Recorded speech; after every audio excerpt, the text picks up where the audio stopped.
വയനാട്ടിലെ വനഗ്രാമങ്ങളിൽ ഭൂമാഫിയ പിടിമുറുക്കുന്നു. വന്യമൃഗശല്യം കൊണ്ട് പൊറുതിമുട്ടുന്ന കർഷകരാണ് ഇത്തരത്തിൽ ഭൂമി നൽകുന്നത്. ഇത്തരത്തിൽ വാങ്ങിക്കൂട്ടിയ ഭൂമി കൃഷി ചെയ്യാതെ തരിച്ചിട്ടിരിക്കുകയാണ്.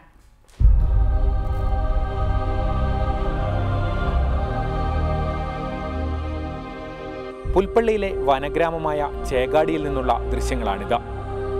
ആദിവാസികളും പരമ്പരാഗത കർഷകരും വർഷങ്ങളായി നെൽകൃഷി ചെയ്തിരുന്ന ഏക്കർ കണക്കിന് വയലാണ് ഭൂമാഫിയ കൈവശപ്പെടുത്തി ഇത്തരത്തിൽ തരിച്ചിട്ടിരിക്കുന്നത്. 40 ഏക്കർ ഭൂമിയാണ് ചേകാടിയിൽ മാത്രം ഇത്തരത്തിൽ തരിച്ചിട്ടിരിക്കുന്നത്. ആരാണ് ഈ ഭൂമി യഥാർത്ഥത്തിൽ വാങ്ങിയിരിക്കുന്നതെന്ന് പോലും ഗ്രാമവാസികൾക്ക് അറിയില്ല. ഇതിപ്പോൾ ആരുടെ പേരിലാണ് ഞങ്ങൾക്ക് തന്നെ അറിയില്ല. കോടഞ്ചേരിക്കാരാണെന്ന് പറയുന്നു, ഞങ്ങൾക്ക് അറിയില്ല ആരാ വാങ്ങിക്കുന്നതെന്ന്. പുറമേ നിന്ന് വന്ന് വാങ്ങിക്കുന്നു, അവർ ഇത് പോകുന്നു. ഈ പാടത്ത് റബ്ബർ തൈകൾ വയ്ക്കാനുള്ള ശ്രമം പാടശേഖര സമിതി ഇടപെട്ട് തടഞ്ഞിരുന്നു. ഉടമകൾ പാട്ടത്തിന് നൽകിയാൽ ഇവിടെ നെൽകൃഷി ചെയ്യാൻ ഗ്രാമത്തിലെ ആദിവാസികളും പരമ്പരാഗത കർഷകരും ഒരുക്കമാണ്. വിളവിന്റെ 4/1 ഉടമകൾക്ക് നൽകാനും ഇവർ തയ്യാറാണ്. പക്ഷേ ഇതിനും ഭൂമി വാങ്ങിയവർ സമ്മതിക്കുന്നില്ല. ഇവിടുത്തെ ആദിവാസി സമൂഹങ്ങളും അല്ലെങ്കിൽ ചെട്ടി സമുദായക്കാരൊക്കെ നമ്മൾ പാട്ടത്തിന് ചോദിച്ചിരുന്നു.